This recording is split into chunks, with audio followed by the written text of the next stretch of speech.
Javier, no eres mi verdadero hijo, así que a partir de hoy, te retiro todo mi apoyo económico.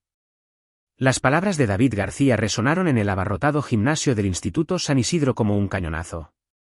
400 personas, compañeros de clase, familias, profesores se quedaron en silencio. Hasta el bebé que lloraba en la tercera fila dejó de hacer ruido. Yo estaba a medio camino del escenario, mi nombre aún resonando por los altavoces después de haber sido llamado para recibir mi diploma de bachillerato. En lugar de aplausos y flashes de cámaras, recibí la humillación pública más devastadora de mi vida. Me llamo Javier y, a mis 18 años, acabo de ser repudiado por mi padre adoptivo delante de toda la comunidad. Pero mientras David pensaba que me estaba destruyendo con su calculada y cruel declaración, no se daba cuenta de una cosa fundamental: yo ya sabía exactamente cómo acabaría esta historia. No tengo ninguna obligación de pagar la universidad de alguien que no es de mi sangre, continuó David, con la voz firme, como si estuviera presentando un informe de empresa. Estaba en la cuarta fila, con los brazos cruzados y una postura de total confianza. Ya es hora de que aprendas cómo es el mundo real. David, su esposa desde hacía 3 años, Laura, tiró desesperadamente de la manga de su chaqueta, susurrando algo que no pude oír. Su rostro se había vuelto pálido como el papel. El bebé de 8 meses que tenía en brazos, supuestamente mi medio hermano Mateo, empezó a llorar de nuevo, como si pudiera sentir la tensión en el aire. La multitud estalló en murmullos de asombro. Los móviles se giraron en nuestra dirección, grabando cada segundo de esta catástrofe familiar. Mañana estaría por todas las redes sociales: chico rechazado por su padre en su graduación. Salvo que no tenían ni idea de lo que estaba pasando en realidad. Debería haber salido corriendo de aquel gimnasio, llorando. Debería haber estado destrozado, humillado, roto. Eso es lo que David esperaba. Eso es lo que todo el mundo esperaba. En lugar de eso, sonreí. No fue una sonrisa triste ni forzada. Fue una sonrisa genuina, el tipo de sonrisa que mi madre adoptiva, Sofía, solía decir que me iluminaba toda la cara antes de morir de cáncer hace 4 años. Porque David acababa de darme la entrada perfecta. Bueno, dije, lo suficientemente alto para que el micrófono captara mi voz, ya que estamos compartiendo secretos de familia. Caminé hacia el atril en lugar de ir directamente a la mesa de los diplomas. El director intentó indicarme el lugar correcto, pero negué suavemente con la cabeza. Necesito decir algo, anuncié, ajustando el micrófono. El gimnasio se quedó tan silencioso que se podía oír el zumbido del aire acondicionado. Todas las personas estaban inclinadas hacia adelante, esperando ver cómo se desarrollaría esta extraña situación. Metí la mano en mi carpeta de graduación y saqué un sobre blanco. El mismo sobre que llevaba conmigo desde hacía 2 semanas, esperando este preciso momento. David tiene razón, empecé, mirándole directamente. No soy su hijo biológico. Lo he sabido toda mi vida. Sofía me lo contó cuando tenía 12 años, y se aseguró de que entendiera lo querido y deseado que era. La postura de confianza de David flaqueó ligeramente. Esto no iba según el guión que él había planeado. Pero ya que hablamos de ADN y secretos de familia, continué, sosteniendo el sobre, permíteme compartir algo interesante sobre la genética. Laura ya no estaba solo pálida. Estaba gris. Sacudió la cabeza frenéticamente, susurrando no una y otra vez. El bebé seguía llorando, pero ella ni siquiera parecía darse cuenta. ¿Sabéis?, dije, abriendo el sobre lenta, deliberadamente, a veces, las personas que tiran piedras viven en las casas de cristal más frágiles. El sonido del papel al abrirse resonó increíblemente fuerte en el gimnasio silencioso. Tu hijo, ese precioso bebé del que has estado presumiendo durante los últimos 8 meses. No es biológicamente tuyo, David. La explosión de susurros y jadeos fue inmediata. La gente se puso de pie, estirando el cuello para ver mejor. Los móviles grababan desde todos los ángulos. Laura ha estado teniendo una aventura con tu hermano, Miguel, durante más de 1 año, continué, con la voz firme a pesar de que mi corazón latía con fuerza. El bebé que tiene en brazos ahora mismo es tu sobrino, no tu hijo. Las piernas de David cedieron. Se desplomó en su silla como si alguien le hubiera cortado los hilos. Su boca se abría y se cerraba, pero no salía ningún sonido. Laura emitió un sonido ahogado y corrió hacia la salida, todavía con el bebé en brazos. Corría literalmente, tropezando con las filas de sillas con sus tacones de diseño. Tengo los resultados de la prueba de ADN aquí mismo, dije, agitando los papeles. Certeza del 99,9%. Tu hermano Miguel es el padre biológico del niño.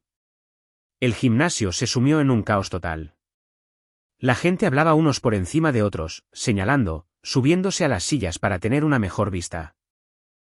Mis compañeros de clase en el escenario estaban congelados, sus propias graduaciones olvidadas en favor de este drama inesperado.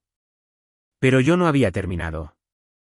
Si esta historia de venganza y justicia te ha conmovido, no olvides suscribirte al canal para ver cómo la experiencia más humillante de mi vida se convirtió en la oportunidad perfecta para exponer la verdad que lo cambiaría todo para siempre. Porque lo que David no sabía era que, durante 3 largos meses, había recopilado meticulosamente cada prueba de su traición.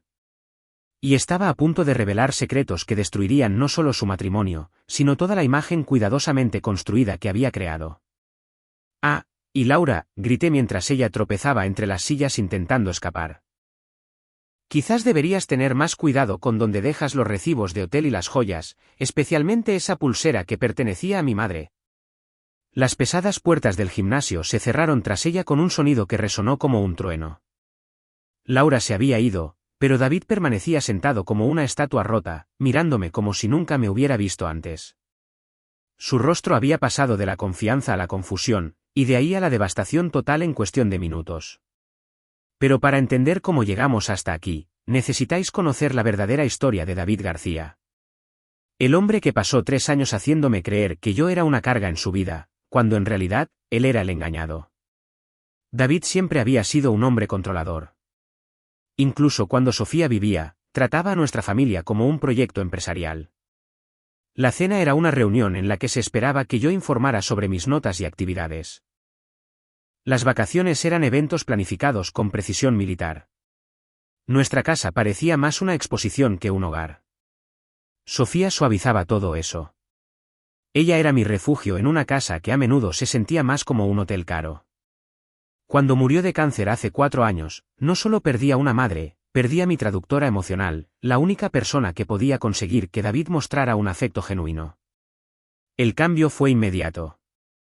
Sin Sofía para limar sus asperezas, David se volvió aún más distante. Las cenas se convirtieron en sesiones silenciosas en las que él revisaba su correo electrónico mientras yo comía solo. Las conversaciones se redujeron a gruñidos de aprobación o desaprobación sobre mis notas. Entonces llegó Laura. 6 meses después del funeral de Sofía, David la trajo a casa. Era todo lo que Sofía no era. Fría, calculadora, pulida como un maniquí. Donde mi madre llevaba jerseys cómodos y siempre olía a galletas caseras, Laura vestía trajes de chaqueta y perfumes caros que costaban más que mi paga de todo el año. Tú debes de ser el hijo, dijo la primera vez que nos vimos, como si yo fuera un mueble curioso en lugar de un adolescente de luto. David se casó con ella 8 meses después. Una ceremonia pequeña, solo la familia inmediata y algunos socios comerciales. Llevé el traje negro que Sofía me había comprado para eventos formales, y Laura hizo comentarios pasivo-agresivos sobre mi fase gótica a cualquiera que quisiera escuchar. La casa cambió después de que Laura se mudara. Las velas de vainilla de Sofía fueron reemplazadas por difusores caros que olían a una tienda de lujo. Sus acogedores rincones de lectura se convirtieron en zonas de exhibición para la colección de figuritas de cristal de Laura. Incluso las fotos familiares cambiaron. Nuestras fotos con Sofía fueron discretamente reubicadas en lugares menos prominentes, reemplazadas por retratos profesionales de David y Laura que parecían sacados de una revista. Luego llegó el anuncio del embarazo. Tenía 16 años y estaba en la mesa del desayuno con un tazón de cereales cuando Laura se puso la mano en su vientre a un plano y sonrió con esa sonrisa perfecta. Vamos a tener un bebé, anunció, como si comentara el tiempo. El rostro de David se iluminó de una manera que nunca había visto antes. Alegría pura, emoción genuina, el tipo de expresión que había pasado años esperando inspirar. Levantó a Laura en brazos, dándole vueltas por la cocina mientras ella reía y protestaba que la iba a marear. Yo me quedé allí, con la cuchara a medio camino de la boca, observando esa muestra de felicidad que no tenía nada que ver conmigo. Esta es nuestra segunda oportunidad, dijo David más tarde esa noche, con la mano apoyada protectoramente en el vientre de Laura. Nuestra oportunidad de hacerlo bien. La implicación era clara, yo había sido un ensayo, una práctica. Este bebé sería el de verdad. Fue entonces cuando empecé a alejarme. Pasaba más tiempo en la biblioteca, quedándome hasta el cierre y caminando a casa por barrios tranquilos donde podía pensar. Conseguí un trabajo a tiempo parcial en una librería local, en parte por el dinero, pero sobre todo por la excusa para estar en otro lugar. El bebé llegó un martes de marzo. Un niño, perfecto y sano, con pelo oscuro y ojos curiosos. Le llamaron Mateo, y David lloró, esta vez de alegría. Sostenía a su hijo como si fuera de cristal, susurrándole promesas sobre todas las cosas que harían juntos, todas las formas en que sería un buen padre. Yo observaba desde la puerta de la habitación del hospital, invisible como siempre, y me preguntaba si alguna vez me había sostenido así cuando era pequeño. Pero fue durante esas visitas nocturnas al hospital cuando noté algo extraño. Miguel, el hermano menor de David, parecía pasar mucho tiempo en el hospital, más tiempo que la mayoría de los tíos. Traía flores, regalos caros, y siempre encontraba excusas para coger al bebé cuando David no estaba cerca. Miguel era dueño de una exitosa empresa tecnológica y nunca se había casado ni tenido hijos. Era encantador, rico, y siempre había sido el tema de conversación favorito de Laura en las cenas familiares. Demasiado favorito, quizás. Las piezas empezaron a encajar lentamente, como un puzzle que no quería resolver. Llamadas telefónicas nocturnas que Laura terminaba abruptamente cuando alguien entraba en la habitación. Viajes de compras de los que volvía con bolsas de tiendas que Miguel había mencionado. La forma en que se le iluminaba la cara cuando su nombre salía en la conversación, tratando rápidamente de ocultar su reacción. 3 meses después del nacimiento de Mateo, debería haber estado durmiendo cuando oí a Laura hablando por teléfono en la cocina. Era más de medianoche y susurraba, pero el sonido se oía en nuestra vieja casa. Le he dicho a Miguel que deje de enviar regalos aquí, decía. David empieza a sospechar de la atención que le prestas al bebé. Mi sangre se heló. Sé que quieres estar involucrado, continuó Laura, pero tenemos que ser cuidadosos. Al menos hasta que Mateo sea mayor. Entonces, quizás, podamos encontrar la manera de decirle la verdad sobre su verdadero padre. Esa noche, Laura había sellado su destino. Lo que no sabía era que durante 3 meses, yo había documentado meticulosamente cada pieza de evidencia de su traición, construyendo un caso que no podía ser negado. Porque una parte de mí ya estaba formando un plan, una manera de usar esta información cuando llegara el momento adecuado, cuando David finalmente me llevara al límite. Resultó que el día de la graduación fue exactamente ese momento. Pero lo que David no sabía era cuántos secretos había descubierto, y cuán devastadoras serían las consecuencias cuando finalmente decidiera compartirlos con el mundo. Durante esa llamada de medianoche que lo cambió todo, no dormí en toda la noche. Me quedé tumbado en la oscuridad, procesando cada palabra que Laura había susurrado, tratando de decidir qué hacer con la información que acababa de caer en mis manos. Una parte de mí quería bajar corriendo inmediatamente y enfrentarlos. Otra parte quería llamar a David en ese mismo instante y contárselo todo. Pero una tercera parte, la que había aprendido a sobrevivir en un hogar donde el afecto se racionaba, me dijo que fuera paciente, que reuniera más pruebas, que construyera un caso irrefutable. Fue esa tercera voz la que prevaleció. Y fue también en esa noche cuando tomé la decisión que cambiaría el curso de mi vida. Si David alguna vez intentaba echarme, yo tendría las herramientas para destruir el mundo perfecto que él creía haber construido. El comportamiento de Laura se volvió aún más descarado después de esa llamada. Era como si verbalizar su secreto la hiciera sentirse más segura. Empezó a salir más a menudo, siempre con excusas elaboradas sobre compromisos sociales o citas médicas para el bebé. Tengo que llevar a Mateo al pediatra hoy, anunciaba en el desayuno, llevando un vestido que costaba más que mi paga de todo el año. Puede que tarde unas horas. David solo gruñía en señal de aprobación, ya concentrado en sus correos de la mañana, pero yo empecé a notar los detalles. Laura volvía a casa con bolsas de compras caras, pero nunca mencionaba haber ido a esas tiendas.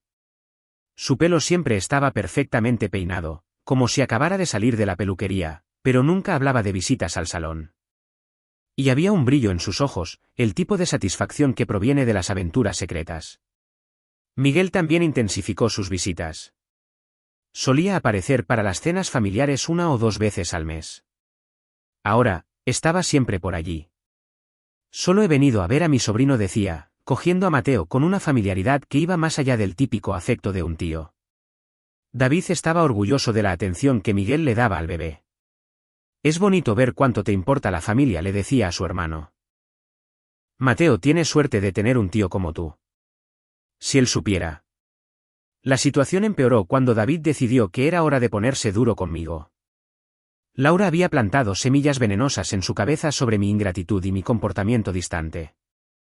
Javier necesita aprender a ser responsable, dijo durante una cena, meciendo suavemente a Mateo mientras hablaba. Yo ya trabajaba y pagaba mis propias facturas a los 18 años. Laura tiene razón, asintió David, mirándome con esa expresión clínica que tan bien conocía. Has sido un mimado. Es hora de madurar. Así empezaron las reglas. Toque de queda a las 10. Prohibido usar el coche los fines de semana. Tareas adicionales que Laura inventaba a diario: limpia el trastero, ordenaba. Organiza el garaje. Lava las ventanas por dentro y por fuera. Cada orden venía con esa sonrisa dulce que no le llegaba a los ojos. Lo peor eran las cenas familiares cuando Miguel estaba presente.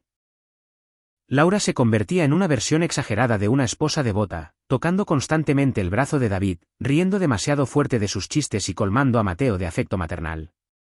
Pero yo veía cómo sus ojos se desviaban hacia Miguel cuando David no miraba. Veía cómo Miguel sostenía a Mateo durante periodos innecesariamente largos, susurrándole cosas al bebé que nadie más podía oír. Durante una de estas grotescas escenas, tomé mi segunda gran decisión: ya no sería un observador pasivo.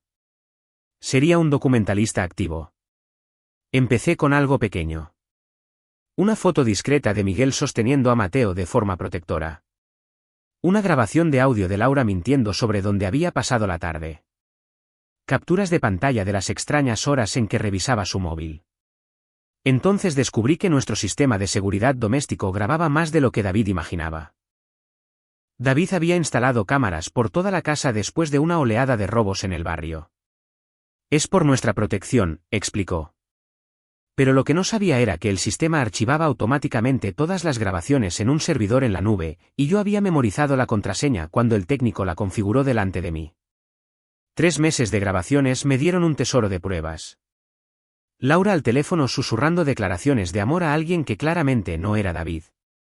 Miguel visitando durante el día cuando David estaba en el trabajo, entrando con su propia llave. Momentos íntimos entre ellos en nuestro salón, en nuestro sofá, mientras Mateo dormía en su carrito. Pero la prueba más devastadora vino de la propia Laura. En una grabación de abril, Laura estaba sola con Mateo en la cocina cuando el bebé empezó a llorar.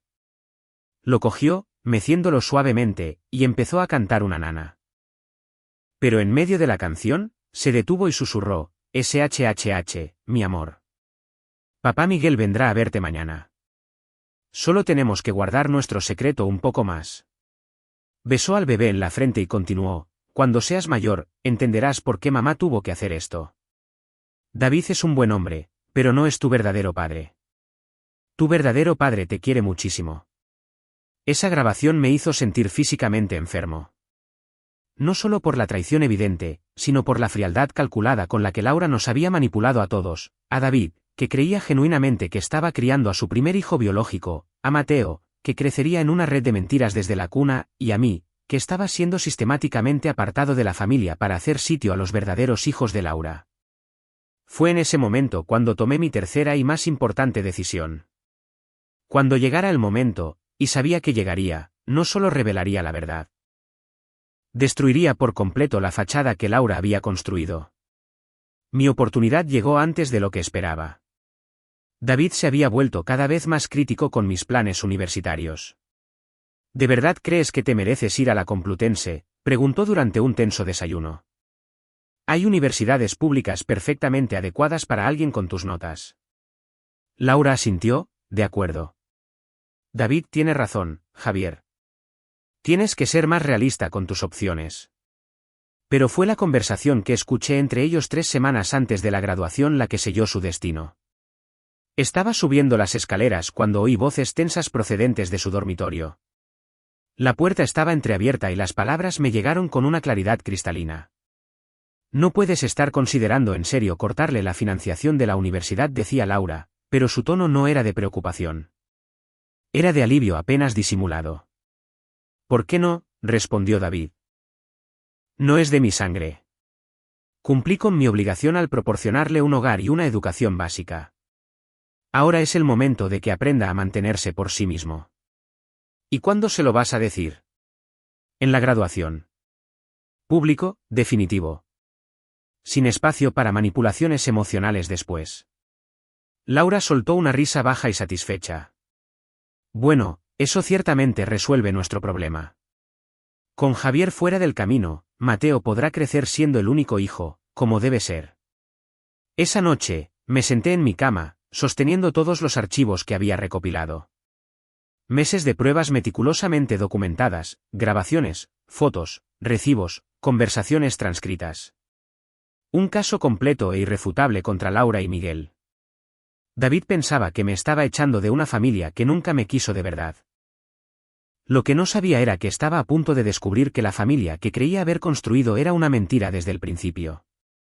Mientras organizaba las pruebas en orden cronológico, sentí algo que no había sentido en años: control total sobre mi propio destino. En la graduación, David tendría su momento de humillación pública calculada, pero yo tendría mi venganza completa y devastadora. Y a diferencia de sus mentiras cuidadosamente construidas, cada palabra que yo dijera sería absolutamente cierta. La única pregunta que quedaba era si David sobreviviría al colapso total de su realidad. Porque cuando terminara de exponer todos los secretos que Laura pensaba que había enterrado, no quedaría nada del mundo perfecto que él creía tener. Desde esa conversación sobre cortar mi financiación universitaria, supe que tenía 3 semanas para construir un caso irrefutable. 3 semanas para reunir pruebas que no solo demostraran el caso, sino que lo devastaran por completo. Conseguir las muestras de ADN fue más fácil de lo que pensaba. Miguel venía a cenar todos los domingos, como siempre. Durante una de esas visitas en abril, mientras jugaba con Mateo en el salón, recogí unos cuantos pelos del baño que utilizó. El pelo de David lo saqué de su cepillo en el baño principal. Bastante fácil cuando Laura estaba ocupada con el bebé. La muestra de Mateo fue más complicada, pero los bebés babean constantemente. Esperé a que Laura dejara un chupete en la mesa de café y discretamente lo guardé en una bolsa de plástico. Encontrar un laboratorio de ADN que trabajara con un menor fue el mayor desafío. La mayoría requería el consentimiento de los padres o documentación legal, pero encontré un pequeño laboratorio privado al otro lado de la ciudad que hacía menos preguntas cuando pagué en efectivo y expliqué que era para un proyecto de ciencias del instituto. La técnica, una mujer cansada de unos 50 años, apenas miró mis muestras. Prueba de paternidad estándar, confirmó. Los resultados en 2 o 3 semanas. Recibirás una llamada cuando estén listos. Esas 3 semanas fueron una tortura. Cada día veía a Laura interpretar su farsa de esposa perfecta y madre devota. Veía a David derretirse de orgullo por su hijo. Veía a Miguel visitar con demasiada frecuencia y sostener a Mateo durante periodos innecesariamente largos. Mientras tanto, reunía más pruebas.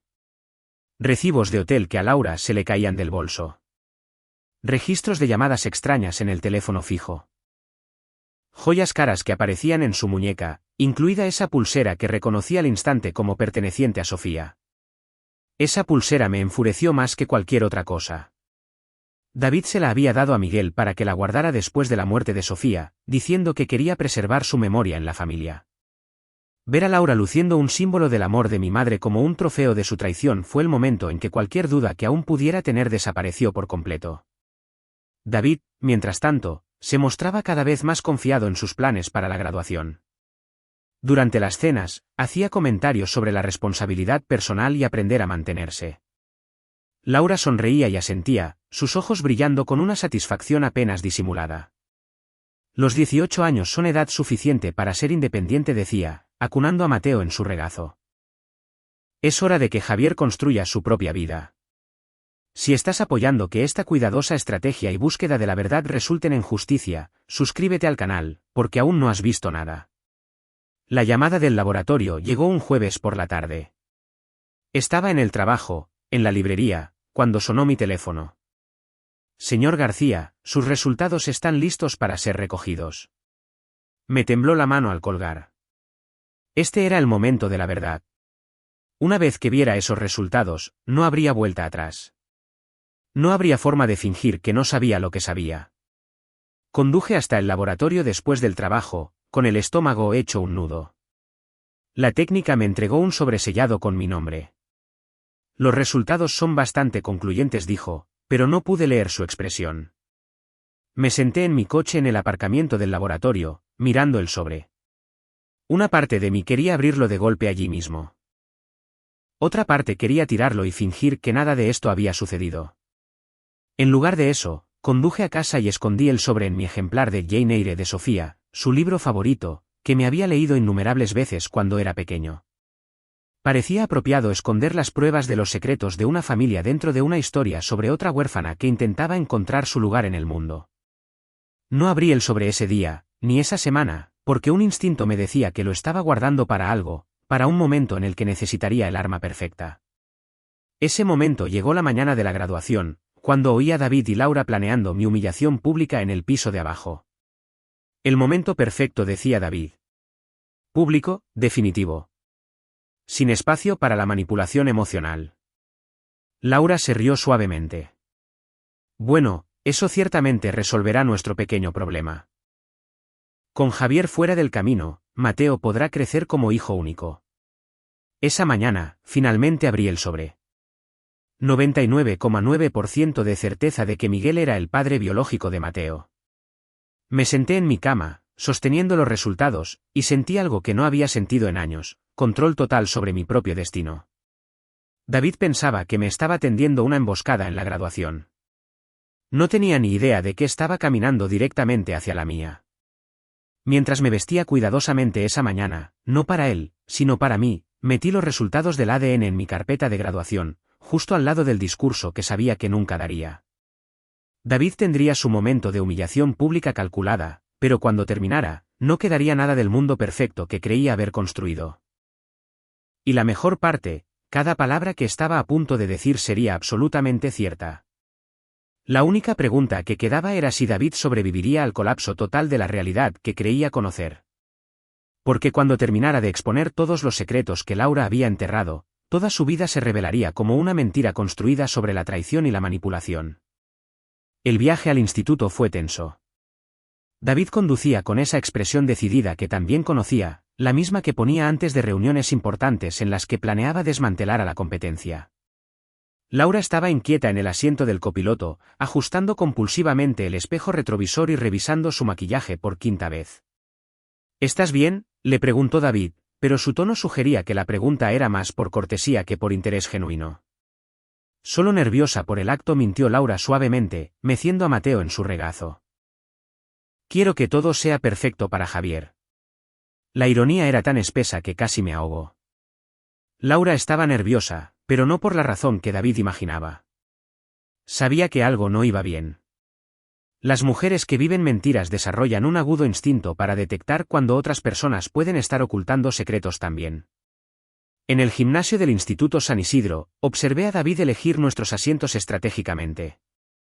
Cuarta fila, centro, lo suficientemente cerca para ser visto, lo suficientemente lejos para hacer una salida discreta.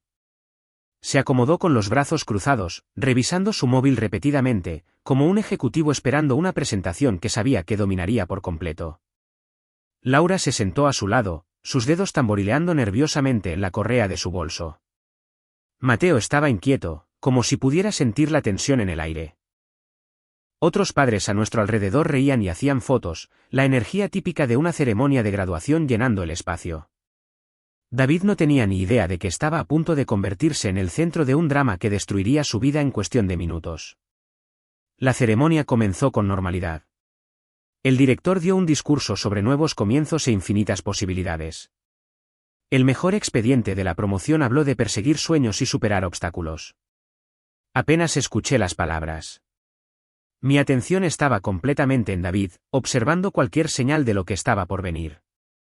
Cuando empezaron a llamar los nombres en orden alfabético, la atmósfera en el gimnasio se volvió eléctrica. Cada graduado tenía su momento, celebrado con aplausos, gritos de ánimo y flashes de cámaras. Era hermoso y emocionante, exactamente como debería ser una graduación. Entonces llegó mi turno. Javier García. Me puse de pie, me ajusté el birrete y comencé a caminar hacia el escenario. El gimnasio se sumió en ese silencio respetuoso que acompaña el momento de cada graduado. Fue entonces cuando David se levantó. No para aplaudir, no para gritar con orgullo. Se levantó como si fuera a hacer un anuncio corporativo. Javier no es mi verdadero hijo, su voz cortó el silencio como un cuchillo. Así que le retiro todo mi apoyo económico a partir de hoy. El gimnasio estalló en murmullos de asombro y jadeos. La gente se giró en sus asientos, tratando de procesar lo que acababan de presenciar. Los móviles se movieron hacia nosotros, ya grabando. No tengo ninguna obligación de pagar la universidad de alguien que no es de mi sangre, continuó David, completamente seguro. Es hora de que aprenda cómo es la vida real. Laura tiraba frenéticamente de su manga, susurrando, David, no, así no, pero él la ignoró por completo. Mateo empezó a llorar, probablemente sintiendo la tensión, pero David estaba tan concentrado en su momento de poder que ni siquiera se dio cuenta. Lo que tampoco notó fue mi sonrisa. Caminé directamente hacia el atril en lugar de la mesa de los diplomas. El director intentó dirigirme al lugar correcto, pero negué suavemente con la cabeza. Necesito responder a esto, dije, ajustando el micrófono. El gimnasio estaba tan silencioso que se podía oír el zumbido del aire acondicionado.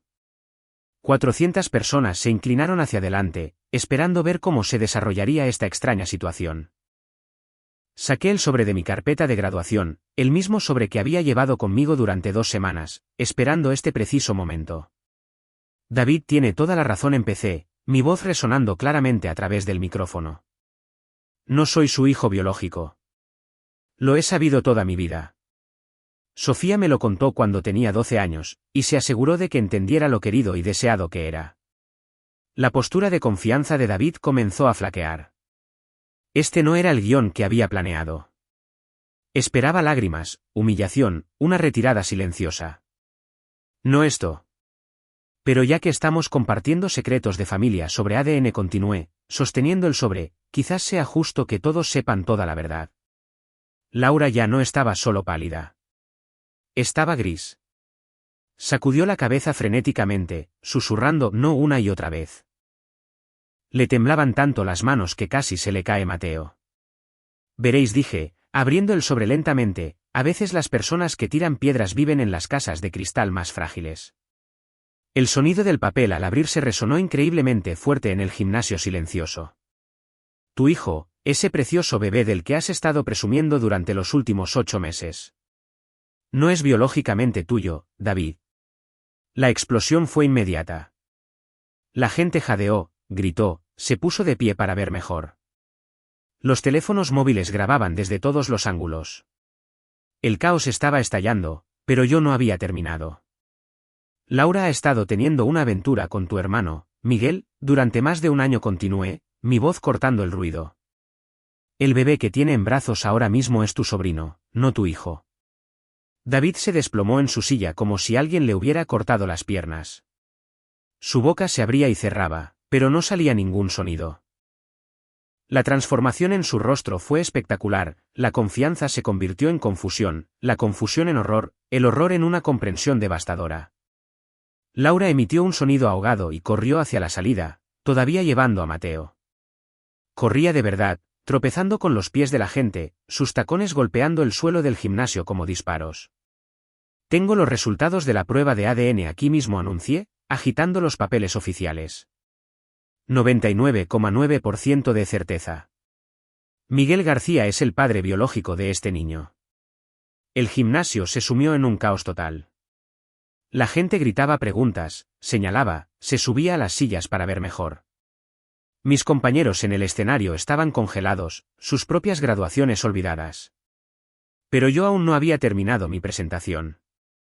Ah, y Laura, grité, aunque ya estaba a medio camino de las puertas. Quizás deberías tener más cuidado con dónde dejas los recibos de hotel, las facturas de tus joyas y especialmente, esa pulsera que pertenecía a mi madre. Las pesadas puertas se cerraron tras ella con un sonido como un trueno.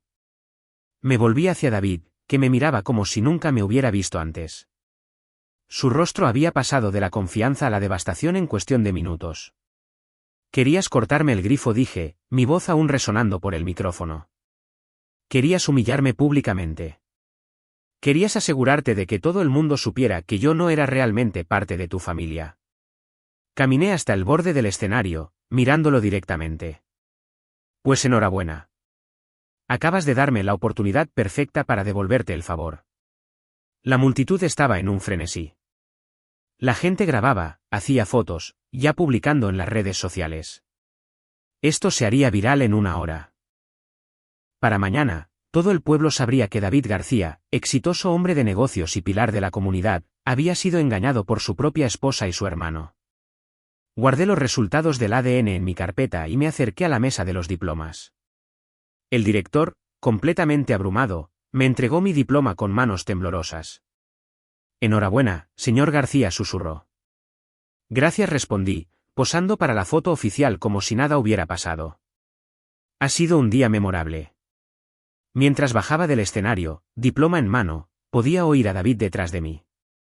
Gritaba mi nombre, su voz rota y desesperada. Javier, espera, por favor, tenemos que hablar. Pero no me di la vuelta. No dejé de caminar. Había pasado 18 años esperando su aprobación, su aceptación, su amor.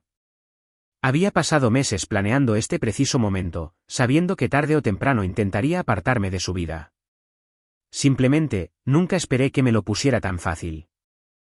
La trampa que me había tendido, la humillación pública calculada, la crueldad estratégica, le había salido espectacularmente mal. Quería descartarme silenciosamente, hacerme desaparecer sin escándalo. En cambio, me dio el escenario perfecto para mi venganza. Y la mejor parte, cada palabra que dije era verdad. La prueba de ADN, la aventura, los recibos de hotel, tenía pruebas de todo. Meses de investigación cuidadosa, de seguir a Laura, de recopilar evidencias. David se creía tan inteligente, tan estratégico. Pensaba que podía manipularme de la misma manera que manipulaba a todos en su vida. Se equivocaba. Al empujar las puertas del gimnasio, todavía podía oír el caos detrás de mí. Gente gritando preguntas, teléfono sonando, el director intentando desesperadamente restaurar el orden. Pero yo había terminado con todo eso. Terminado con David, terminado con su familia falsa, terminado con fingir estar agradecido por migajas de afecto. Tenía mi diploma, mi beca para la Complutense y la satisfacción de saber que, a veces, la mejor venganza es simplemente la verdad. El aparcamiento estaba casi vacío. Todos seguían dentro, pegados a sus asientos por el drama. Caminé hasta mi viejo coche, lancé mi birrete al asiento trasero y arranqué el motor. En mi espejo retrovisor, pude ver a la gente empezando a salir del gimnasio, hablando con excitación, con los teléfonos pegados a las orejas. Sonreí de nuevo y me marché. Que hablaran. Que todo el pueblo hablara. Por fin era libre. Pero la verdadera pregunta era, ¿sobreviviría David al colapso total de la realidad que creía conocer? Porque cuando el polvo se asentara, no quedaría nada del mundo perfecto que pensaba que tenía. 3 meses después de la graduación, David lo había perdido todo. Su divorcio de Laura se finalizó en tiempo récord. Ella desapareció con Mateo y nunca más se la vio por la ciudad. Miguel intentó negarlo todo hasta que las pruebas se hicieron innegables. Perdió sus contratos más importantes cuando la historia se extendió por los círculos empresariales. David se quedó solo en la casa donde una vez hubo una familia. Fue entonces cuando apareció en la puerta de mi piso, irreconocible. Su pelo estaba desordenado, su traje arrugado y sus ojos rojos de agotamiento. Javier, su voz estaba rota, necesito hablar contigo. Nos sentamos en el pequeño patio detrás del edificio. Durante unos minutos, ninguno de los dos habló. Tenías razón al exponerme, dijo finalmente. Solo desearía haberte protegido antes. Desearía haber sido el padre que te merecías en lugar del cobarde que fui. Por primera vez en mi vida, vi a David llorar de verdad. No lágrimas de autocompasión, sino de arrepentimiento genuino. ¿Puedes perdonarme?, preguntó, su voz apenas audible. Pensé en Sofía, en sus palabras sobre elegir el amor por encima del miedo. Pensé en toda la ira que había cargado y cómo solo me había mantenido atascado en el pasado. Si respondí simplemente. Te perdono. El perdón no era para él. Era para mí. Se trataba de elegir qué tipo de persona quería ser. Hoy, 2 años después, David y yo cenamos juntos una vez al mes. Está en terapia, trabajando para ser una mejor persona. No somos una familia perfecta, pero somos reales. He descubierto que la mejor venganza no es destruir a alguien. Es negarse a dejar que su dolor te destruya a ti. Es construir una vida tan plena que el pasado pierda su poder para definirte.